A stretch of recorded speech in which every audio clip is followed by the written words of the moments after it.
नमस्कार दोस्तों, home study channel में आपका स्वागत है। आज हम बिहार विजय सीरीज प्रैक्टिस सेट 5 को पढ़ेंगे, जो आने वाले बिहार के सभी एग्जामों के लिए अति महत्वपूर्ण है। चलिए स्टार्ट करते हैं।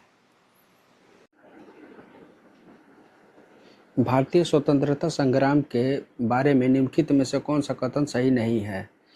चोरी चोरा कांड के कारण गांधी जी ने असहयोग आंदोलन से हाथ खींच लिया था। सही है। कब हुआ था? तो 5 फरवरी 1922 ईस्वी को, जिसके कारण क्या किया था? महात्मा गांधी ने इसे स्थगित कर दिया था। गांधी जी ने अपना पहला प्रमुख सार्वजनिक भाषण बनारस हिंदू विश्वविद्यालय में दिया था। ये भी सही है। वर्ष 1921 ईस्वी में महात्मा गांधी को गिरफ्तार कर लिया गया था। नहीं, ये गलत है, बल्कि उन्हें गिरफ्तार कब किया गया था? तो 10 मार्च 1922 ईस्वी को। तो ये गलत है। उपयुक्त में से एक से अधिक या उपयुक्त में से कोई नहीं। राइट आंसर हो जाएगा ऑप्शन सी। 5 फरवरी 1922 ईस्वी को उत्तर प्रदेश के चोरी चौरा यानी गोरखपुर में प्रदर्शनकारियों ने पुलिस थाने में आग लगा दिया, जिससे क्या हुई थी? तो 22 पुलिसकर्मियों की मृत्यु हो गई थी। इसी हिंसक घटना से आहत होकर महात्मा गांधी ने 12 फरवरी 1922 ईस्वी को असहयोग आंदोलन वापस ले लिया। कब लिया था? तो 12 फरवरी 1922 ईस्वी को। घटना कब घटी थी? तो 5 फरवरी 1922 ईस्वी को। और 10 मार्च 1922 ईस्वी को महात्मा गांधी को गिरफ्तार किया गया तथा न्यायाधीश C.N. ब्रूमफील्ड ने, न्यायाधीश उस घड़ी कौन थे? तो C.N. ब्रूमफील्ड ने उन्हें राजद्रोह के आरोप में कितने वर्षों की कारावास की सजा दी थी? तो 6 वर्षों को। ध्यान रखेंगे। अंततः कथन क्या है? सी गलती है, क्योंकि उन्हें 22 ईस्वी में गिरफ्तार किया गया था। ठीक है। प्रथम भारत संघर्ष के तरीकों के रूप में स्वदेशी एवं बहिष्कार किसके द्वारा अपनाए गए थे? साइमन कमीशन के भारत आगमन में, या बंगाल विभाजन में, या होम रूल आंदोलन में, या उपयुक्त में से एक से अधिक। राइट आंसर हो जाएगा बंगाल विभाजन के दौरान। 1905 में बंगाल विभाजन के विरोध में प्रारंभ हुए स्वदेशी यानी बंग भंग आंदोलन के दौरान पहली बार स्वदेशी एवं बहिष्कार एवं राष्ट्रीय आंदोलन को प्रभावी साधन के रूप में अपनाया गया था। इस आंदोलन में विदेशी वस्तुओं का बहिष्कार तथा स्वदेशी वस्तुओं के उपयोग पर विशेष बल दिया गया था।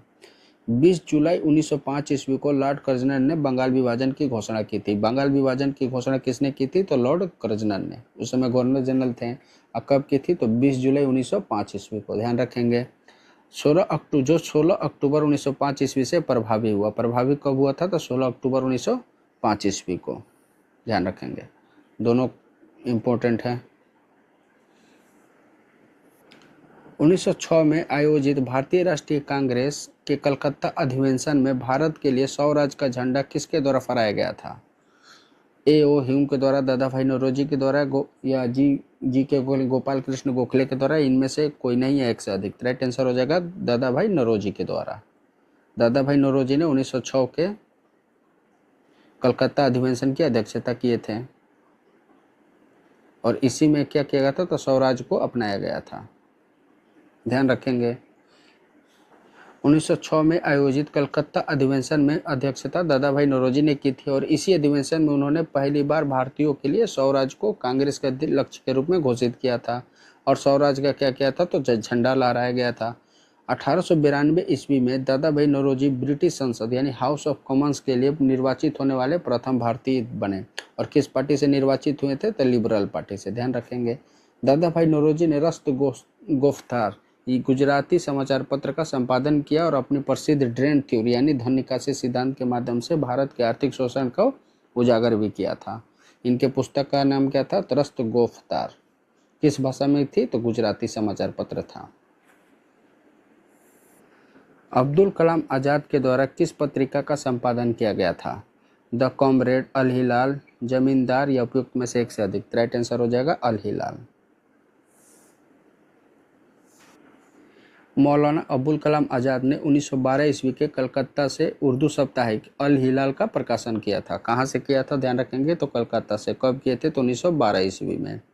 अल हिलाल के माध्यम से उन्होंने राष्ट्रवाद, स्वाधीनता आंदोलन तथा हिंदू मुस्लिम एकता पर व्यापक प्रचार प्रसार किया। ब्रिटिश सरकार ने इसकी लोकप्रियता और राष्ट्रवादी विचारों के कारण 1914 ईस्वी में इस पत्रिका पर प्रतिबंध लगा दिया। अंग्रेजों ने इस पर कब प्रतिबंध लगाया था? तो 1914 ईस्वी को। इसके बाद आज़ाद ने अल बलाग नामक पत्रिका का प्रकाशन शुरू किया था। अल बलाग भी किसने शुरू किया था? तो अब्दुल कलाम आज़ाद ने। द कॉमरेड के संपादक कौन थे? तो मौलाना मोहम्मद अली जौहर थे। ध्यान रखेंगे। कॉमरेड के संपादक कौन थे? तो मौलाना मोहम्मद अली जौहर। और जबकि जमींदार उर्दू सब समाचार पत्र के संपादक कौन थे, तो मौलाना जफर अली थे। ध्यान रखेंगे। 20 फरवरी 1947 को प्रधानमंत्री इटली ने भारत से ब्रिटिश शासन को कब तक वापस लेने की घोषणा की थी? अगस्त 1947 में, जनवरी 1948 में, जून 1948 में, उपयुक्त में से एक से अधिक। राइट आंसर हो जाएगा जून 1948 में। 20 फरवरी 1947 ईस्वी को ब्रिटेन के प्रधानमंत्री क्लीमेंट एटली ने ब्रिटिश संसद के हाउस ऑफ कॉमन से घोषणा की कि ब्रिटेन जून 1948 तक भारत में सत्ता भारतीयों को सौंप देगा। कब किया था? तो जून 1948 ईस्वी में। ध्यान रखेंगे। इसकी घोषणा इस घोषणा को क्या कहते हैं? इटली की घोषणा भी कहते हैं। एटली की घोषणा भी कहते हैं। इसके बाद लॉर्ड माउंटबेटन को भारत का अंतिम वायसराय नियुक्त किया गया और जिन्हें सत्ता हस्तांतरण की प्रक्रिया को आगे बढ़ाया। बाद में माउंटबेटन योजना यानी 3 जून 1947 के आधार पर निर्धारित समय से पहले ही 15 अगस्त 1947 को क्या किया गया? तो भारत को स्वतंत्र कर दिया गया। इनमें से किसने वर्ष 1947 में भारत और पाकिस्तान के बीच अंतर्राष्ट्रीय सीमाएं खींचने के लिए स्थापित किए गए 2 सीमा आयोग का नेतृत्व किया था? A.P. मून ने, A.V. अलेक्जेंडर ने, सिरिल रेडक्लिफ ने, या उपयुक्त में से एक दे दी। राइट आंसर हो जाएगा सिरिल रेडक्लिफ ने। 1947 में सर सिरिल रेडक्लिफ की अध्यक्षता में भारत एवं पाकिस्तान के बीच सीमा का निर्धारण के लिए 2 सीमा आयोग यानी पंजाब एवं बंगाल सीमा आयोग का गठन किया गया था। ध्यान रखेंगे, बहुत भी आई है। 2 सीमा आयोग का गठन किया गया था। उसका नाम क्या था? तो पंजाब एवं बंगाल सीमा आयोग। इन आयोगों ने भारत और पाकिस्तान के बीच रेडक्लिफ रेखा का निर्धारण किया था। 17 अगस्त 1947 को रेडक्लिफ पुरस्कार प्रकाशित किया गया।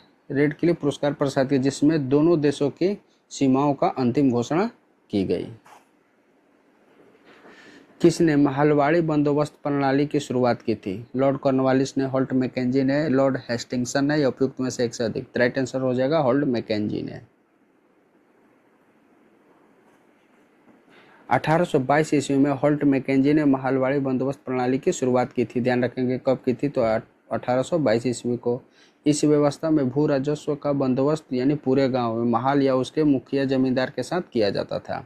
बाद में लॉर्ड विलियम बेटिंग के समय रॉबर्ट मार्टिस बर्ड ने इस व्यवस्था को और व्यवस्थित रूप से आगे लागू किया।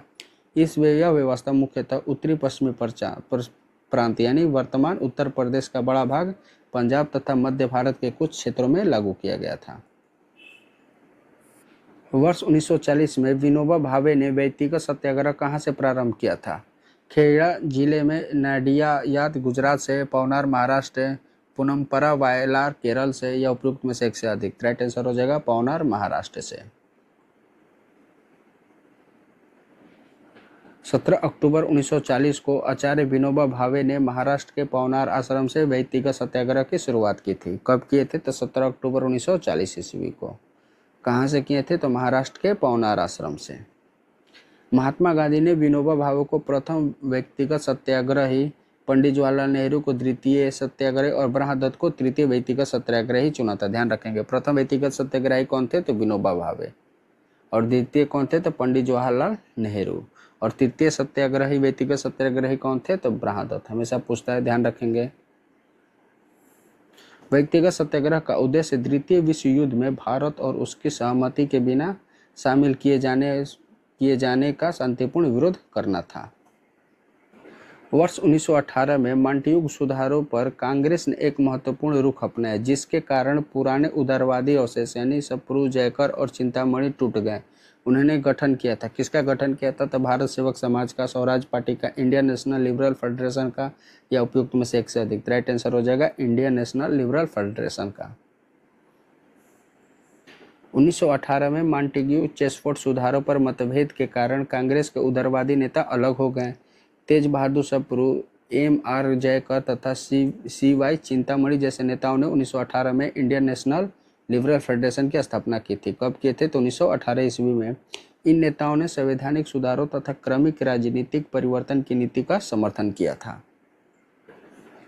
स्वतंत्रता संग्राम के दौरान भारतीय रियासतों कश्मीर, हैदराबाद, त्रावणकोर आदि के एक समानांतर आंदोलन शुरू किया गया था। उसका नाम क्या था? राज्य जन आंदोलन, प्रजामंडल आंदोलन, स्वराज आंदोलन या उपयुक्त में से एक से अधिक। राइट आंसर हो जाएगा प्रजामंडल आंदोलन। स्वतंत्रता संग्राम के दौरान कश्मीर, हैदराबाद, त्रावणकोर तथा अन्य देशी रियासतों में प्रजामंडल आंदोलन प्रारंभ किया गया। इस आंदोलन का मुख्य उद्देश्य क्या था? रियासतों में उत्तरदायी शासन, नागरिक अधिकार तथा लोकतांत्रिक व्यवस्था की स्थापना करना था। अखिल भारतीय देशी राज्य प्रजा परिषद ने विभिन्न रियासतों के प्रजामंडल आंदोलन को संगठित करने में महत्वपूर्ण भूमिका निभाई थी। किसने निभाई थी? तो अखिल भारतीय देशी राज्य प्रजा परिषद। अटाक में अपनी पहाड़ी यात्रा के अंत में सिंधु नदी अफगानिस्तान के किस नदी से जुड़ती है? आमू दरिया से, काबुल नदी से, हेलमंद नदी से, उपयुक्त में से एक से अधिक या इनमें से कोई नहीं। राइट आंसर हो जाएगा काबुल नदी से। काबुल नदी अफगानिस्तान से निकलकर पाकिस्तान के अटोक में सिंधु नदी से मिलती है। काबुल नदी की कुल लंबाई लगभग कितना किलोमीटर है? तो 700 किलोमीटर। यह अफगानिस्तान की प्रमुख नदियों में से एक है। आमू दरिया अफगानिस्तान से होकर बहने वाली सबसे लंबी नदी है, जबकि हेलमंद अफगानिस्तान के भीतर बहने वाली सबसे लंबी नदी है। ध्यान रखेंगे। निम्नलिखित में से कौन सा विश्व प्रसिद्ध वन्य जीव संरक्षण अधिनियम है जिसे वर्ष 1973 में शुरू किया गया था? Project tiger, lion, project Sundarban परियोजना, उपयुक्त में से अधिक या इनमें से कोई नहीं। राइट आंसर हो जाएगा प्रोजेक्ट टाइगर। इसकी शुरुआत कब हुई थी? तो 1973 ईस्वी में। प्रोजेक्ट टाइगर का शुभारंभ 1 अप्रैल 1973 को भारत सरकार द्वारा प्रधानमंत्री इंदिरा गांधी के नेतृत्व में किया गया था। ध्यान रखेंगे उस समय प्रधानमंत्री कौन थी? तो इंदिरा गांधी। इसकी शुरुआत जिम कॉर्बेट राष्ट्रीय उद्यान यानी उत्तराखंड से की गई थी। और इसकी शुरुआत किस उद्यान से की गई थी? तो जिम कॉर्बेट राष्ट्रीय उद्यान कहाँ स्थित है? तो उत्तराखंड में। इस परियोजना का मुख्य उद्देश्य बाघों की घटती संख्या को रोकना तथा उनकी प्राकृतिक आवास का संरक्षण करना था। राष्ट्रीय बाघ संरक्षण प्राधिकरण वर्तमान में इस परियोजना के क्रियान्वयन में निगरानी का प्रमुख निकाय है। पेंजिया से टूटे हुए दक्षिणी भारतीय महाद्वीप को क्या कहते हैं? लॉरेशिया, गोंडवाना लैंड, प्रशांत महासागर, उपयुक्त में से एक से अधिक या उपयुक्त में से कोई नहीं। राइट आंसर हो जाएगा गोंडवाना लैंड।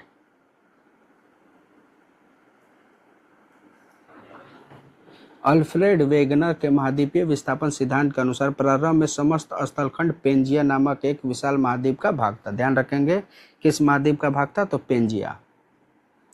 पेंजिया के विखंडन के बाद इसका दक्षिणी भाग गोंडवाना लैंड तथा उत्तरी भाग लोरेंसिया यानी अंगोरा लैंड कहलाया। इसका दक्षिणी भाग कौन कहलाया? गोंडवाना लैंड। गोंडवाना लैंड में कौन कौन से देश आते हैं? तो भारत, ऑस्ट्रेलिया, अफ्रीका, दक्षिणी अमेरिका तथा अंटार्कटिका शामिल है। ध्यान रखेंगे। आर्कटिक क्षेत्र और अंटार्कटिक महाद्वीप किसके निकट स्थित है? सहारा रेगिस्तान के, उत्तरी और दक्षिणी ध्रुव के, अमेजन बेसिन से, उपयुक्त में से एक से अधिक। राइट आंसर हो जाएगा उत्तरी एवं दक्षिणी ध्रुव के। आर्कटिक क्षेत्र पृथ्वी के उत्तरी ध्रुव के चारों ओर स्थित है, जबकि अंटार्कटिक महाद्वीप दक्षिणी ध्रुव पर स्थित है। ट्रांस अंटार्कटिक पर्वतमाला अंटार्कटिक महाद्वीप का पूर्वी तथा पश्चिमी अंटार्कटिक में विभाजित करती है। कौन करती है? तो ट्रांस अंटार्कटिक पर्वतमाला। अंटार्कटिका में भारत के प्रमुख अनुसंधान केंद्र कौन है? तो दक्षिण गंगोत्री, मैत्री और भारती है। ध्यान रखेंगे। 3 कौन कौन है? तो एक में दक्षिण गंगोत्री, दूसरे में मैत्री और तीसरा भारती। म्यांमार के साथ भारत के किन राज्यों की सीमाएं मिलती है? अरुणाचल प्रदेश, नागालैंड, मणिपुर और मिजोरम। यही सही है। इन राज्यों की सीमा मिलती है तो अरुणाचल प्रदेश, नागालैंड, मणिपुर और मिजोरम। भारत म्यांमार अंतर्राष्ट्रीय सीमा की कुल लंबाई कितनी है? तो 1643 किलोमीटर है। ध्यान रखेंगे। यह सीमा भारत के 4 राज्य, कितने राज्यों से मिलती है? तो 4 राज्यों से। कौन कौन? अरुणाचल प्रदेश, नागालैंड, मणिपुर और मिजोरम से होकर गुजरती है। अरुणाचल प्रदेश म्यांमार के साथ सबसे लंबी सीमा साझा करता है, जबकि अरकाना योमा पर्वतमाला भारत और म्यांमार के बीच प्राकृतिक सीमा का निर्धारण करती है। कौन सी पर्वतमाला भारत और म्यांमार के बीच सीमा का निर्धारण करती है? तो अरकान योमा पर्वतमाला। भारत म्यांमार सीमा का निर्धारण कब हुआ था? तो 1826 ईस्वी में यांडबू संधि के तहत। कौन सी संधि के तहत? यांडबू की संधि के तहत। कोपेन के वर्गीकरण योजना के अनुसार उत्तर प्रदेश और बिहार के किस प्रकार के जलवायु प्रदेश आते हैं? CWG, AW, DFC या उपयुक्त में से एक से अधिक या उपयुक्त में से कोई नहीं। राइट आंसर हो जाएगा CWG के अंतर्गत। भारत की क्षेत्रीय सीमा तट से कितने समुद्री मील किलोमीटर तक समुद्र की ओर फैली हुई है, यानी क्षेत्रीय सीमा कितने किलोमीटर तक में फैली हुई है? तो राइट आंसर हो जाएगा 12 समुद्री मील यानी 22.2 किलोमीटर में। भारत की क्षेत्रीय समुद्री सीमा आधार रेखा 12 समुद्री मील यानी 22.2 किलोमीटर तक समुद्र की ओर फैली हुई है। इस 12 समुद्री मील के क्षेत्र पर भारत का पूर्ण संपूर्ण अधिकार होता है, जिसमें जल, समुद्र तल, उपमुद्रा तथा ऊपर का वायु क्षेत्र भी शामिल है। संयुक्त राष्ट्र समुद्री कानून अभिसमय 1982 के अनुसार क्षेत्रीय समुद्री सीमा 12 समुद्री मील निर्धारित की गई है। किसके द्वारा की गई है? तो संयुक्त राष्ट्र समुद्री कानूनी अभिसमय 1982 के अंतर्गत। ध्यान दें, सन्निहित सीमा क्षेत्र कितना है? तो 24 समुद्री मील। और विशिष्ट आर्थिक क्षेत्र कितने में है? तो 200 समुद्री मील। भारत में निम्नलिखित में से कौन सी नदी घाटी कोयले के भंडारों से समृद्ध है? दामोदर नदी घाटी, सोन नदी घाटी या महानदी घाटी? तो राइट आंसर हो जाएगा उपयुक्त में से एक से अधिक। ये तीनों नदियों घाटी में कोयला पाया जाता है। भारत में दामोदर, महानदी, गोदावरी, सोन नदी घाटियों में कोयले के समृद्ध भंडारों के लिए प्रसिद्ध है। इन घाटियों में गोंडवाना शैल समूह का विस्तार पाया जाता है, जिनमें भारत का अधिकांश कोयला विद्यमान है। भारत का अधिकांश कोयला किस शैल में विद्यमान है? तो गोंडवाना लैंड शैल में। ध्यान रखेंगे, हमेशा पूछता है एग्जाम में। भारत का लगभग 98% गोंडवाना कोयला इन्हीं शैलों में पाया जाता है, जबकि शेष कोयला तृतीयक शैलों में मिलता है। दामोदर घाटी को भारत का कोयला भंडार भी कहा जाता है। किस घाटी को कोयला भंडार कहा जाता है? तो दामोदर घाटी को, जहां झारखंड और पश्चिम बंगाल के प्रमुख कोयला क्षेत्र हैं। ग्रीष्म के अंत में पूर्व मानसून वर्षा होती है, जो केरल और कर्नाटक के तटीय क्षेत्रों में एक सामान्य घटना है। इस स्थानीय रूप से किस नाम से जाना जाता है? बलास्म शावर्स, नॉरवेस्टर्स, मेगा शावर्स या उपयुक्त में से एक से अधिक? राइट आंसर हो जाएगा मैंगो शावर्स के नाम से। ग्रीष्म ऋतु के अंत में केरल, कर्नाटक और तमिलनाडु के तटीय क्षेत्रों में होने वाली पूर्व मानसून वर्षा को स्थानीय रूप से मैंगो शावर्स के नाम से जाना जाता है। यह वर्षा आम की फसल के लिए अत्यंत लाभदायक होती है तथा आम को शीघ्र पकाने में सहायता करती है। केरल में इसे बलास्म शावर्स या कॉफी वर्षा भी कहा जाता है, क्योंकि यह कॉफी के पौधे में फूल आने में सहायक करती है।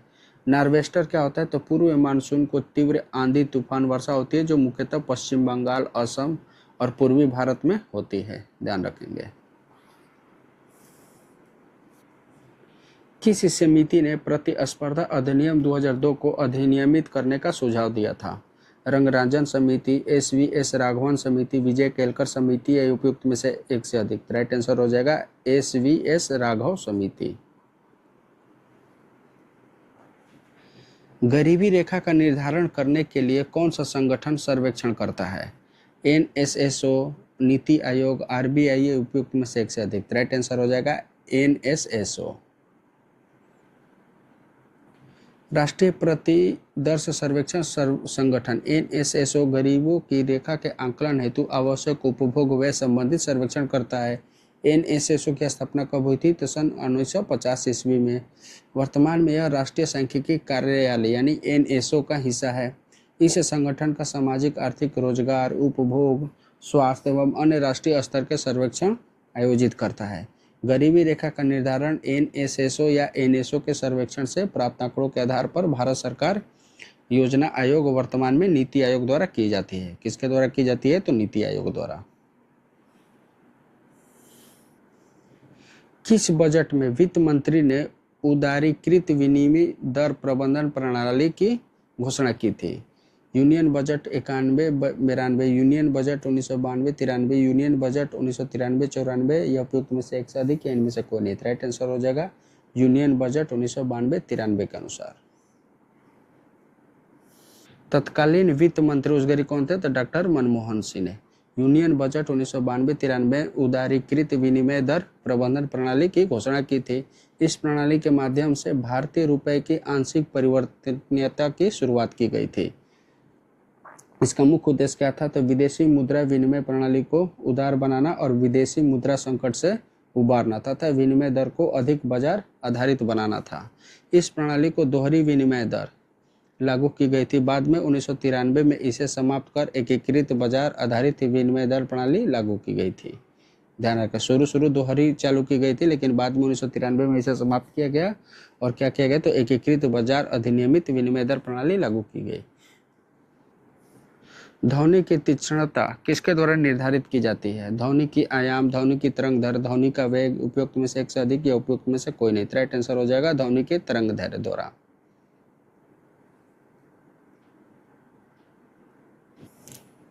ध्वनि की तीक्ष्णता का निर्धारण कंपन की आवृत्ति से होता है। ध्यान रखेंगे, किसकी आवृत्ति से होता है? कंपन की आवृत्ति से होता है। आवृत्ति और तरंग दैर्ध्य एक दूसरे के व्युत्क्रमानुपाती होते हैं, अतः तरंग दैर्ध्य कम होने पर क्या होता है? तो आवृत्ति अधिक होती है। ध्यान रखेंगे, तरंग दैर्ध्य अगर कम होगा तो आवृत्ति क्या होगी? अधिक होगी, और तरंग दैर्ध्य अधिक होने पर आवृत्ति क्या होती है? तो कम हो जाती है। इसलिए ध्वनि की तीक्ष्णता उसकी तरंग दैर्ध्य पर निर्भर करती है। ठीक है, और कम तरंग दैर्ध्य वाली ध्वनि अधिक तीक्ष्णता होती है। ध्यान दें, आयाम का संबंध किससे है? तो ध्वनि की प्रबलता निर्धारित करता है। आवृत्ति क्या करती है? तो ध्वनि की तीक्ष्णता निर्धारित करती है। और वेग क्या है? तो माध्यम के गुणों पर निर्भर करता है, तीक्ष्णता पर नहीं। तीनों इंपॉर्टेंट है, तीनों को ध्यान रखेंगे। हमेशा एग्जाम में पूछा जाता है कि ध्वनि की प्रबलता किससे निर्धारित होती है? तो आयाम से। ध्वनि की तीक्ष्णता किससे निर्धारित होती है? तो आवृत्ति से। और तीक्ष्णता निर्भर नहीं करती है किस पर? तो वेग पर। निम्नलिखित में से कौन सा फोटो इलेक्ट्रिक उपकरण डिजिटल अनुप्रयोग के लिए सबसे उपयुक्त है? फोटोवोल्टाइक सेल, फोटो उत्सर्जक, फोटो डायोड या उपयुक्त में से एक से अधिक। राइट आंसर हो जाएगा फोटोवोल्टाइक सेल।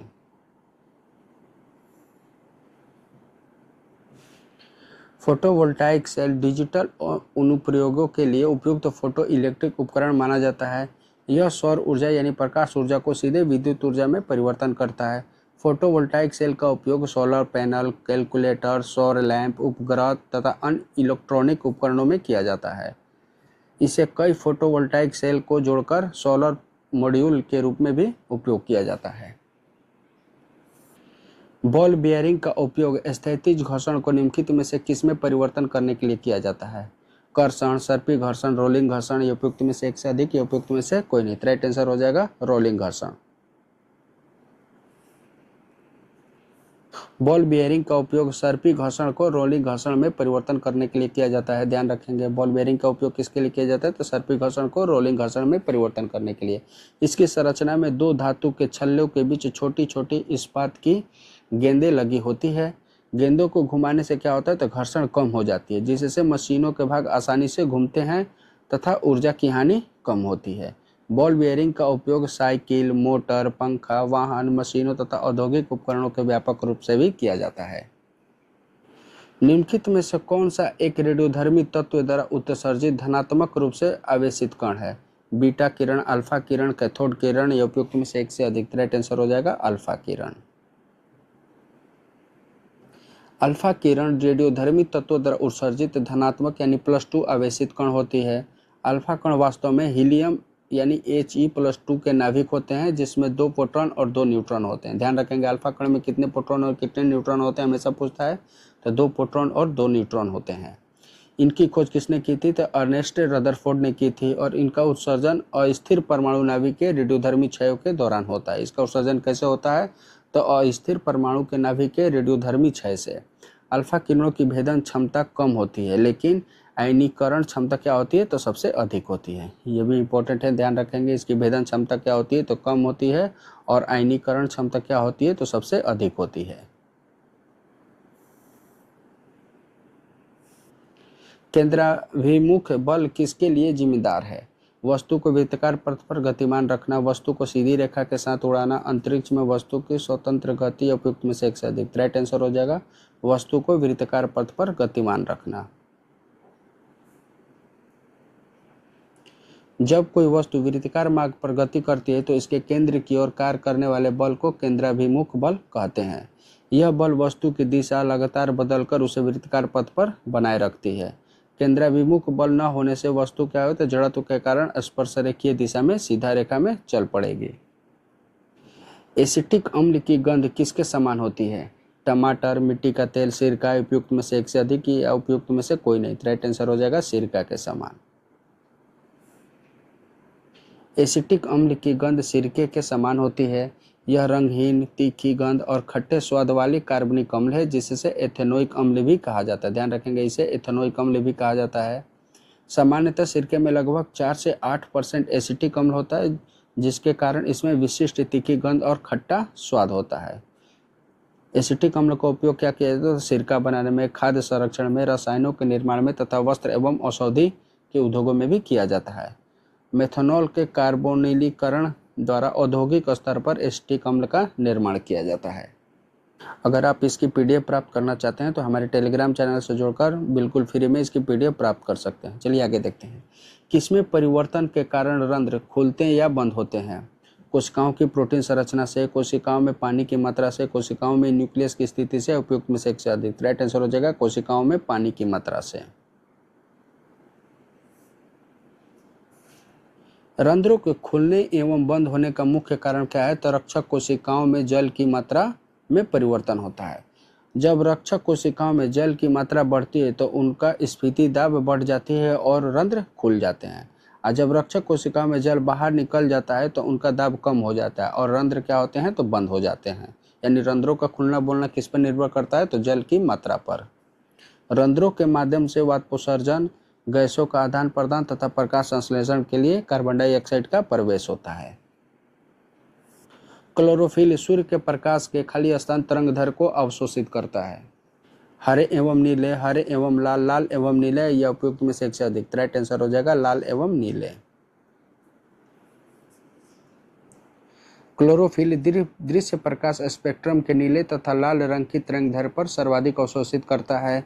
हरे रंग की किरणें को यह परावर्तित करता है और इसलिए पौधे हरे रंग के दिखाई देते हैं।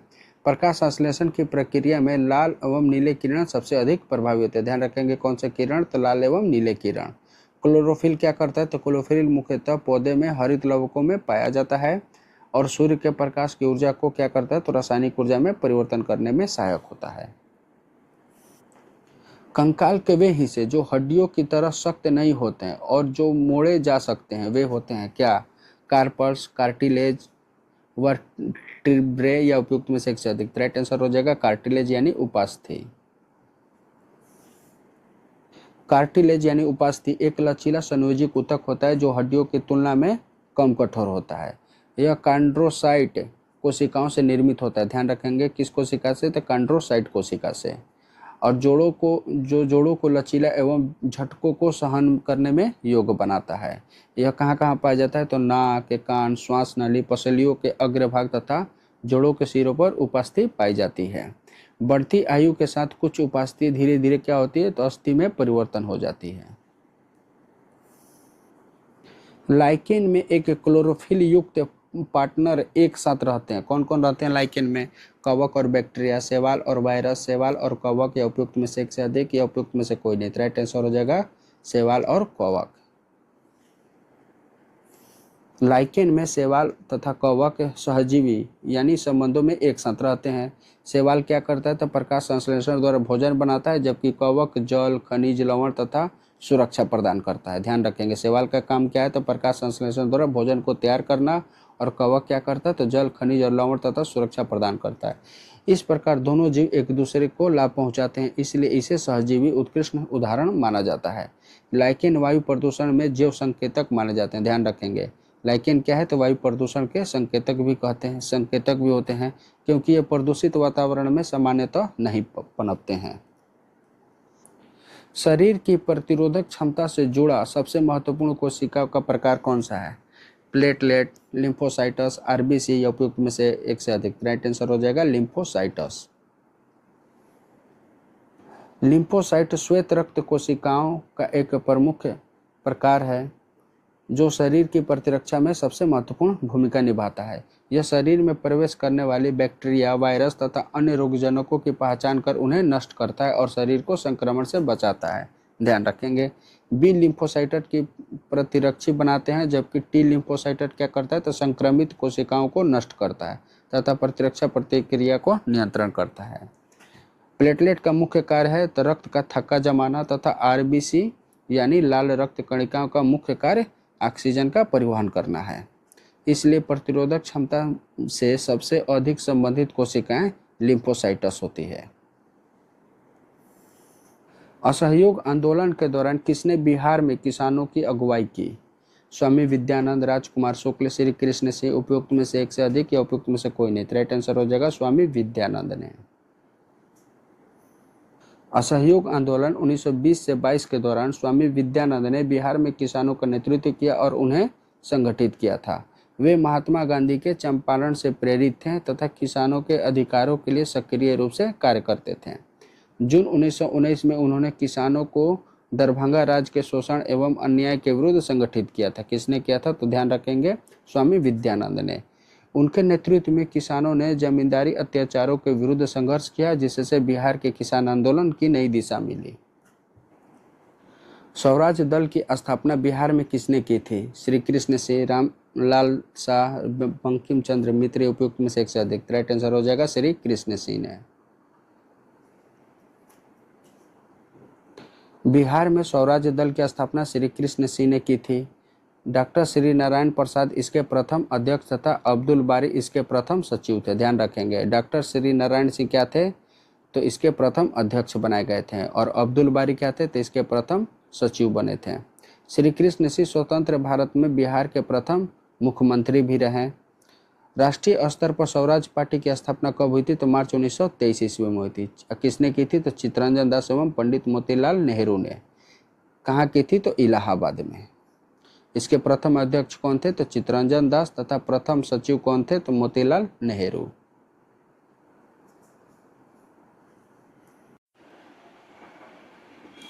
एक सन्यासी जो फिजी में एक गिरमिटिया मजदूर के रूप में काम करने के बाद अपने जिले में अपनी पीठ पर तुलसीदास रामायण की एक प्रति लेकर आया था, जिससे वह ग्रामीण श्रोताओं को छंद सुनाता था। जिस किसान नेता का जिक्र है वो कौन सा है?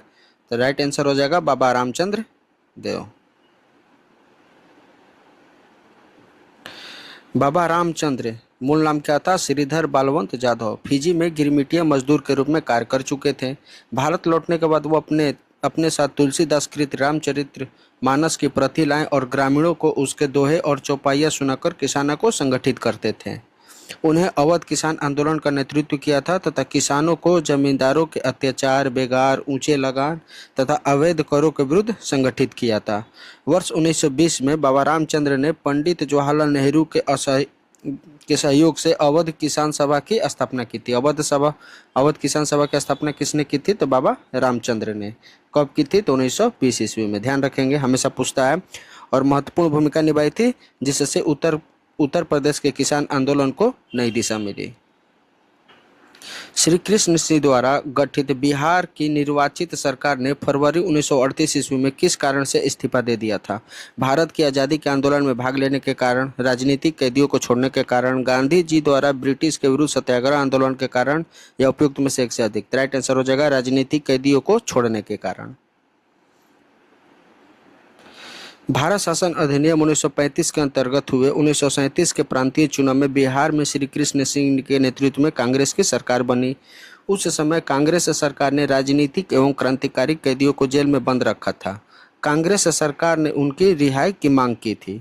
हजारीबाग जेल में बंद कैदियों ने अपनी रिहाई की मांग को लेकर भूख हड़ताल भी की।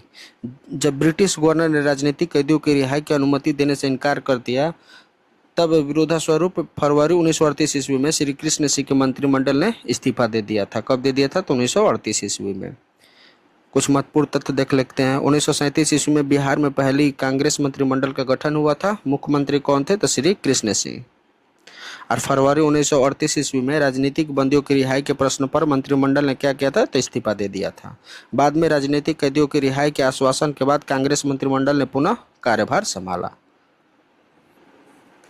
इनमें से बिहार के प्रथम राज्यपाल कौन थे? Sir James David Shifton, sir Hugh Dow, या sir Maurice Garnier Hallett. Right answer हो जाएगा sir James David Shifton Bihar के प्रथम राज्यपाल थे। भारत सरकार अधिनियम 1935 के तहत 1 अप्रैल 1936 को बिहार उड़ीसा प्रांत का विभाजन कर उड़ीसा को अलग प्रांत बना दिया गया था।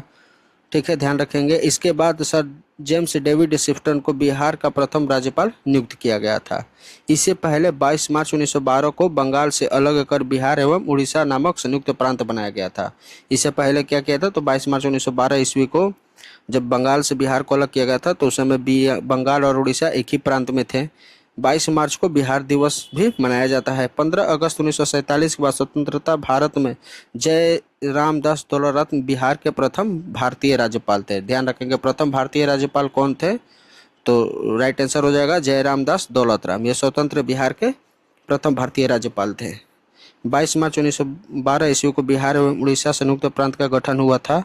1 अप्रैल 1936 ईस्वी को उड़ीसा अलग प्रांत बना और बिहार पृथक प्रांत बना। ध्यान रखेंगे, प्रथम राज्य इसलिए 1 अप्रैल को उड़ीसा अपना राज्य दिवस मनाता है। प्रथम राज्यपाल कौन थे, तो सर जेम्स डेविड शिफ्टम। अब प्रथम भारतीय राज्यपाल कौन थे, तो जय रामदास दौलतराम। दोनों ध्यान रखेंगे, दोनों भी यही है।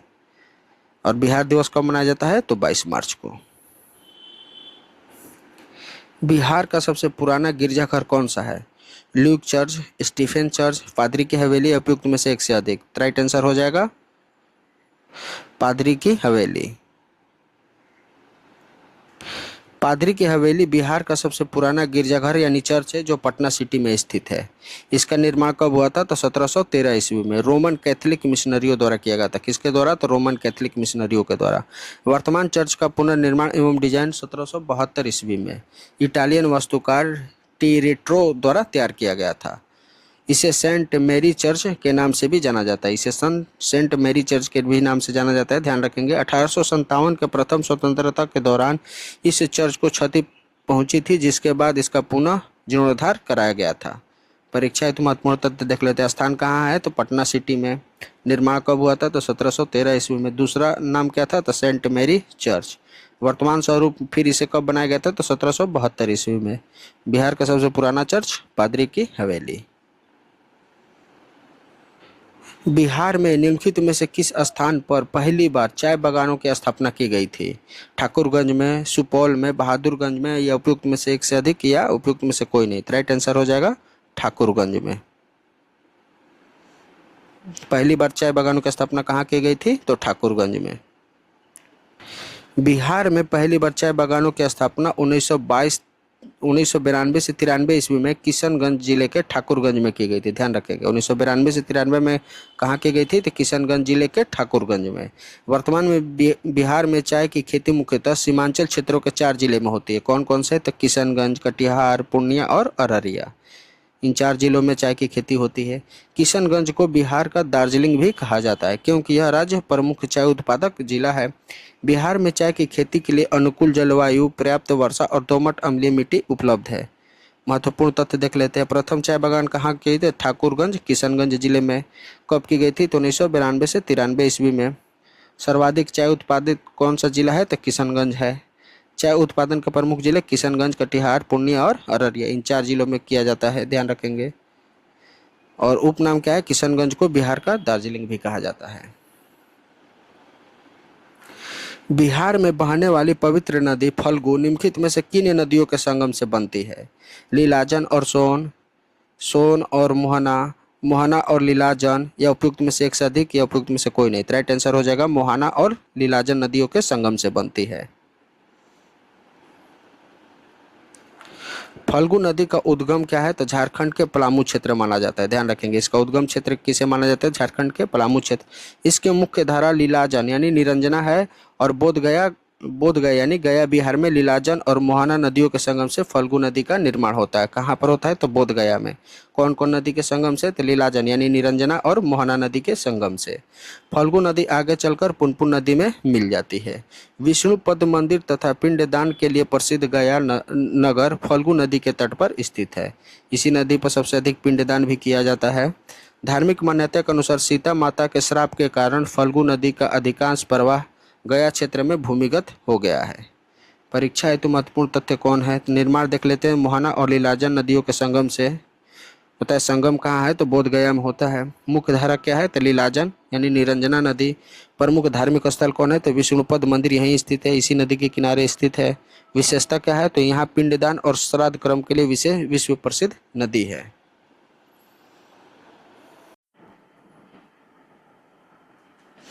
वर्ल्ड प्रेस फ्रीडम इंडेक्स 2026 में भारत की रैंक क्या है? तो राइट आंसर हो जाएगा 197वां। रिपोर्टर विदाउट बॉर्डर्स द्वारा जारी वर्ल्ड प्रेस फ्रीडम इंडेक्स 2026 में भारत की रैंक कितनी है? तो 197 है। 2025 में इसकी रैंक कितनी थी? तो 191 थी। यह इंडेक्स हर वर्ष आरएसएफ द्वारा जारी किया जाता है, जिसमें 180 देशों में प्रेस की स्थिति का मूल्यांकन किया जाता है।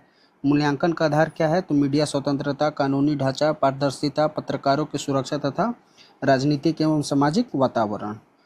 वर्ल्ड प्रेस फ्रीडम इंडेक्स में शीर्ष 3 देश कौन कौन से हैं? तो नॉर्वे प्रथम स्थान पर है, लगातार यह 10वीं बार प्रथम स्थान पर है। नीदरलैंड दूसरे स्थान पर है और एस्टोनिया तीसरे स्थान पर। सबसे अंतिम स्थान पर किसका है? तो इरिट्रिया।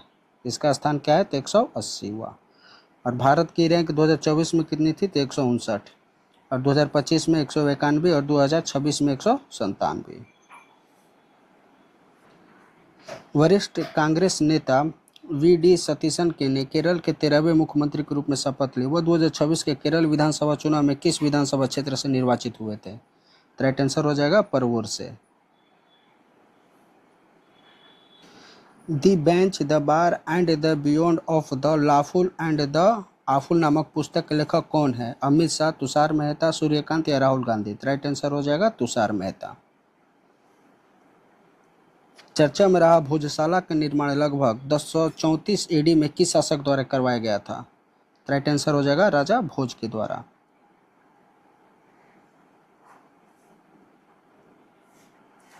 नीदरलैंड के लाइडेन विश्वविद्यालय ने 11वीं शताब्दी के ऐतिहासिक आनेमंगलम ताम्रपत्र भारत को लौटाया। ये ताम्रपत्र किस प्राचीन भारतीय राजवंश से संबंधित है? मौर्य से, गुप्त से, चोल से या पल्लव से? राइट आंसर हो जाएगा चोल से। भारत का पहला एआई संचालित मानव हाथी संघर्ष अनुसंधान केंद्र कहाँ स्थापित किया जाएगा? वाल्मीकि टाइगर रिजर्व या Similipal tiger reserve, Palamu tiger reserve या बांधवगढ़? राइट आंसर हो जाएगा पलामू टाइगर रिजर्व में। प्रधानमंत्री नरेंद्र मोदी को किस देश के सर्वोच्च सम्मान grand cross of the royal Norwegian order of the merit से सम्मानित किया गया? स्वीडन, डेनमार्क, नॉर्वे या फिनलैंड? राइट आंसर हो जाएगा नॉर्वे। एशियाई भारोत्तोलन चैंपियनशिप 2026 में पदक तालिका में शीर्ष स्थान पर किस देश ने प्राप्त किया? चीन, उत्तर कोरिया, उज्बेकिस्तान या ईरान? राइट आंसर हो जाएगा चीन। कहाँ हुआ? तो गांधीनगर, गुजरात में।